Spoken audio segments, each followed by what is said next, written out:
सभी को मेरा नमस्कार। इस वीडियो में आपको प्रथम वर्षीय हिंदी ऑनर्स के विद्यार्थियों के पाठ्यक्रम में संकलित मानसरोवर खंड, जिसे मलिक मोहम्मद जायसी जी द्वारा लिखा गया है, कि जितने भी अर्थात 5 पद्य दिए गए हैं आपके पाठ्यक्रम में, सभी की व्याख्या विस्तार पूर्वक की जाएगी और आंसर कैसे लिखना है, आंसर राइटिंग का तरीका जो होता है वो भी आपको बताया जाएगा, जिससे कि आप ज़्यादा से ज़्यादा पूर्णांक प्राप्त कर सकें। तो सबसे पहले अगर बात करें, पहला जो पद्य है वो कुछ इस प्रकार से इसे पढ़ लेते हैं। लिखते हैं ये, एक दिवस पुण्यो तिथि आई, मानस सरोदक चली नहाई, पद्मावती सब सखी बुलाई, जन फुलवारी सभय चले आई, कोई चंपा कोई कुंद सहेली, कोई सुकेत करना रसबेली, कोई सुगुलाल सुदर्शन राती, कोई सो बकावर बकुचन भाती, कोई सो मौल सिरि पुहा पावती, कोई चाही जूही सेवती, कोई सोन जरद कोई केसर, कोई सिंगार हार नाग केसर, सद कोई कूजा सदवर्ग चमेली, कोई कदम सुरस रसबेली। तो सबसे पहले आपको आंसर शीट में संदर्भ लिखना है, अर्थात प्रस्तुत जो पद्यांश है ये कहाँ से लिया गया है, कवि के किस रचना क्रम से या फिर किस रचना से लिया गया है। दूसरा प्रसंग, अर्थात इसका ऊपर ऊपर से आपको क्या समझ में आया है, इसमें मूल भाव जो निहित है वो आपको लिखना है। तीसरा व्याख्या का रहेगा और चौथा विशेष का। विशेष आपको विशेष रूप से लिखना है, क्योंकि इससे आप अच्छे पूर्णांक प्राप्त करते हैं और ये सब प्रसंग व्याख्या का एक महत्वपूर्ण तत्व है। तो सबसे पहले बात करें इसके संदर्भ की। संदर्भ पांचों पद्यों का समान रहेगा। तो संदर्भ कुछ इस तरह से लिखेंगे, आप सुन लीजिए। प्रस्तुत पद्यावरण प्रेम मार्गी शाखा के सूफी कवि मलिक मोहम्मद जायसी जी द्वारा रचित उनका महाकाव्य पद्मावत। आप इस तरह से नहीं लिखेंगे कि पद्मावत नामक महाकाव्य, ऐसे लिखने के बजाय आप लिखेंगे उनके द्वारा रचित पद्मावत महाकाव्य के मान सरोदक खंड से ये पंक्तियां उद्धृत हैं, या ये पंक्तियां अवतरित हैं, या ये पंक्तियां वहां से ली गई हैं। फिर आते हैं संक्षिप्त में इसकी व्याख्या पर बात करते हैं। उम्मीद आपको पूर्ण रूप से समझ आएगी, मैं कोशिश करूंगी। तो इसकी व्याख्या, संक्षिप्त व्याख्या इस प्रकार से है। मलिक मोहम्मद जायसी जो हैं वो बताते हैं कि पूर्णिमा के दिन, अर्थात जिस दिन चांदनी जगत पर, समुद्र पर छिटक रही है, मान सरोवर पर छिटक रही है, तो कितना सौंदर्यपूर्ण दृश्य है। उसी दृश्य में जो है, उसी माहौल में पद्मावती, राजकुमारी पद्मावती पूर्णिमा के दिन अपनी सखियों के साथ मानसरोवर पर नहाने के लिए आ रही हैं, नहाने जाती हैं। उनकी सभी सखियां अत्यंत सुंदर और उन्हें फूलों की संज्ञा दी है, जैसे चंपा, कुमुद, केतकी, कनेर और मौलश्री के समान आकर्षक एवं मनमोहक हैं। ये सभी मालती जैसी पद्मावती के साथ इस प्रकार चली आ रही हैं, जैसे कमल के साथ कुमुदनियों का समूह हो। अर्थात यहाँ पर मलिक मोहम्मद जायसी जी ने पद्मावती को कमल की संज्ञा दी है, कमल का रूपक दिया है। ये बात आप इस पद्यांश के विशेष में विशेष रूप से लिखिएगा कि पद्मावती को कमल की संज्ञा मिली है, वहीं उनकी सखियों को कुमुदनी की, और विभिन्न प्रकार के फूलों का जिक्र, विभिन्न प्रकार के फूलों का चित्रण जायसी जी ने किया है, और उन फूलों के नाम भी आप विशेष में लिख देंगे। आगे लिखते हैं, गंधर्व रूपी भंवरे पुष्प रूपी स्त्रियों की खुशबू लेकर परमानंद की अनुभूति कर रहे हैं। तो ये आपका पहला पद्य है, उम्मीद है आपको समझ आया होगा। अब आते हैं दूसरे पद पर। दूसरा पद कुछ इस प्रकार से, सबसे पहले पद पढ़ लेते हैं। जायसी जी लिखते हैं, खेलत मान सरोवर गई, जाई पाल पर ठाठी वही, देख सरोवर हंसे कुलेली, पद्मावती सौ कहे सहेली, ए रानी मनु देख बिचारी, एही नैहर रहना दिनचारी, जो लगी आए पिता कर राजू, खेल लेहु जो खेलहु आजू, पुन सासुर हम गवनव न काली, कित हम कित यह सरवर पाली, कित आवन पुन अपने हाथा, कित मिल गए खेलब एक साथा, सासु ननद बोलहि जिहुलेहि, दारुन ससुर न निसरय देहि, पियु पियार सिर ऊपर, पुनि सो करे दहु काहा, दहु सुख राखे की दुख, दहु कर दहु कस जन्म निवाह। तो ये दूसरा मुख्य और महत्वपूर्ण पद है। इसके प्रसंग की बात करें तो इसमें जो है, सारी जो सखियाँ हैं वो मानसरोवर पर नहाने आई हैं और पद्मावती से प्रश्न आदि पूछ रही हैं, और खुद में जो है एक चिंता का भाव उनके भीतर दिखाई दे रहा है कि किस तरह से उनके साथ ससुराल में व्यवहार किया जाएगा, वहाँ पर उनकी स्वतंत्रता जो है समाप्त हो जाएगी। तो उनके नैहर अर्थात पिता के घर में, उनका जो मायका है वहाँ पर, वो जितने भी दिन बचे हैं उनकी विवाह होने में, तब तक वो खेल लें जी भरकर, और किस तरह से वो मायके के प्रति जो है चिंताग्रस्त हैं कि उनके साथ पता नहीं किस तरह का व्यवहार होगा, उनके जो पति हैं, पिया हैं, वो पता नहीं उनके साथ किस प्रकार से पेश आएँगे, इन सब का चित्रण जायसी जी ने किया है। अब बात करते हैं इसके संदर्भ की। संदर्भ पहले जैसा ही रहेगा। इसकी व्याख्या पर आएँ तो व्याख्या इसकी बताते हैं। मलिक मोहम्मद जायसी जी जो हैं, वो लिखते हैं, पद्मावती एवं उनकी सहेलियां मानसरोवर के किनारे खड़ी होकर क्रीड़ा कर रही हैं, क्रीड़ा अर्थात खेल रही हैं और इस प्रकार का वार्तालाप कर रही हैं कि हे पद्मावती, मन में इस प्रकार मन में इस बात पर विचार करो कि अब नैहर अर्थात पिता के घर तो और 4 दिन रहना है, अर्थात कुछ दिन ही रहना है, तो राज कर लो, खेल लो, जितना खेलना है आज ही। फिर कल तो हमारा गौना हो जाएगा, अर्थात हमारा विवाह हो जाएगा। फिर कहाँ हम और कहाँ ये मानसरोवर का किनारा जहाँ बैठकर हम हंसते हैं और क्रीड़ा करते हैं। फिर पता नहीं हम कब मिलेंगे और एक साथ कब खेलेंगे। हम कहाँ मिलेंगे और एक साथ ससुराल में हमें सास और ननद के प्राण लेवा तीखे वचन अर्थात जान लेवा तीखे वचन हमें सुनने पड़ेंगे और निर्दयी ससुर भी पता नहीं हमें बाहर निकलने देगा या नहीं। स्त्रियों के मन में चिंता का भाव यहाँ पर जागृत होता दिखाई दे रहा है। हमारे प्रियतम जो सबसे ऊपर हैं प्यार करने हमारे प्रियतम यानी हमारे पिया जो हैं, वो हमें प्यार करने में उनका स्थान सर्वोच्च है, सबसे ऊपर है। उनका व्यवहार ना जाने हमारे प्रति कैसा होगा, वो हमें सुख देंगे या फिर दुःख देंगे, अर्थात हमें सुखी जीवन प्रदान करेंगे या हमारे जीवन में दुःख आदि को अर्थात हमें सुखी जीवन देंगे या फिर हमारे जीवन में दुःख आदि भर देंगे, पता नहीं है। और पता नहीं ससुराल में जीवन का निर्वाह कैसे हो पाएगा। तो अगर बात करें विशेष की तो यहाँ पर आपको प्रश्नवाचक शैली दिखाई दे रही है कि किस प्रकार से इनके मन में प्रश्न उठ रहे हैं और ये एक-दूसरे से आपस में सखियाँ और पद्मावती प्रश्न कर रही हैं। पूरे पद में समासोक्ति अलंकार का प्रयोग है, सखियों की मार्मिक मनोस्थिति का चित्रण है, लोक व्यवहार के वैवाहिक तत्व का वर्णन है। तो इस तरह से आप लिख देंगे। अब अगर तीसरे पद की बात करें तो तीसरा पद सबसे पहले पढ़ लेते हैं, उसके बाद इसकी व्याख्या, संदर्भ और प्रसंग और विशेष पर आएँगे। तो तीसरा पद जो है वो इस प्रकार से है, सबसे पहले इसको पढ़ लेते हैं। जयसी जी लिखते हैं, "मिलई रहिस सब चढ़ई हिंडोरी, झूल लेहि सुख बारी भोरी, झूल लेहु नैहर जब ताई, फिर नहीं झूलन देहिं साई। पुन सासुर लेहि राखई ताहा, नैहर चाह न पाउब जाहा, कित यह धूप कहाँ यह छाहा, रहब सखी बिनु मंदिर माहा, गुन पूछई और लाहि दोखू, कौन उतर पाउब तह मोखू, सासु ननद के भउहें सिकोरे, रहब संकोच दुबौ कर जोरे, कित यह रहिस जो आऊब करना, ससुरे ही अंत जन्म भरना, कित नैहर पुन आऊब, कित ससुरे यह खेल, आपु आप कहाँ होइयइ, परब पंख जस डेल।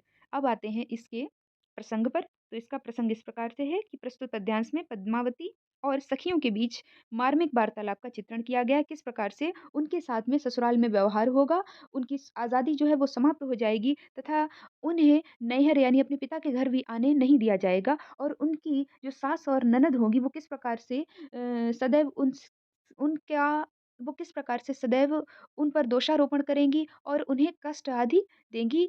तो इन सब का चित्रण जो है समग्रता में किसने किया है? मलिक मोहम्मद जायसी जी ने। फिर से मैं बताऊँगी संदर्भ वही रहेगा, फिर से मैं एक बार पढ़ देती हूँ। संदर्भ रहेगा प्रस्तुत पद्यावरण या पद्यांश में प्रेम मार्गी शाखा के सूफी कवि मलिक मोहम्मद जायसी जी द्वारा रचित महाकाव्य पद्मावत में संकलित मानसरोवर खंड से ये पंक्तियाँ उद्धृत हैं या ये पंक्तियाँ अवतरित हैं या ये पंक्तियाँ ली गई हैं। तो आते हैं इसकी व्याख्या पर, विस्तार से इसकी व्याख्या करते हैं।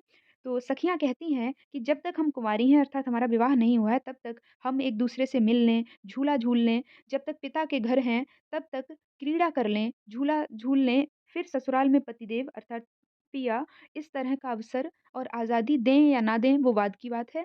किस तरह से हमारे साथ ससुराल में व्यवहार हो उससे बेहतर है कि हमारे पास अभी जितना समय है, हम पिता के घर में आज़ादी से अपना जीवन यापन कर लें, स्वतंत्रता पूर्वक ज़िंदगी जी लें। फिर हमें ससुराल में ऐसे रखा जाएगा कि ना तो हमें नैहर का कोई समाचार प्राप्त होगा, ना ही हमें पिता के घर आने की आज़ादी ही मिलेगी। ना ही हमें पिता के घर आने की आज़ादी होगी, ना ही वहाँ से इजाज़त मिलेगी। फिर कहाँ हमें ये धूप और छाँव देखने को मिलेगी और ससुराल में हमें अकेले ही रहना पड़ेगा। वहाँ पर लोग हमारे गुण पूछेंगे, किंतु हम पर दोषारोपण ही करते रहेंगे। हमें ये सोचना पड़ेगा कि उन्हें क्या उत्तर दें।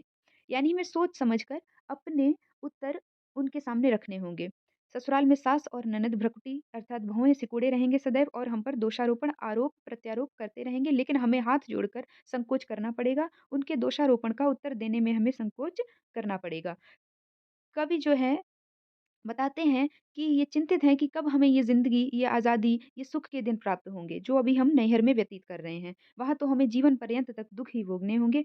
कित नैहर पंक्ति आई है पद्यांश में कित नैहर अर्थात पता नहीं फिर कब हमें ससुराल से पिता के घर आने का मौका मिलेगा और ससुराल में ये खेल खेलना, क्रीड़ा करना क्रीड़ा, खेल आदि करना जो अभी हम करते हैं वो कहाँ रखा है? हमारी स्थिति इस प्रकार से हो जाएगी जैसे किसी वेहलिया ने पक्षी को जकड़ लिया, अर्थात किसी शिकारी ने एक स्वच्छंद पंछी को, एक उड़ते हुए जीवन स्वच्छंद पंछी को अपने जाल में जकड़ लिया हो, कैद कर लिया हो।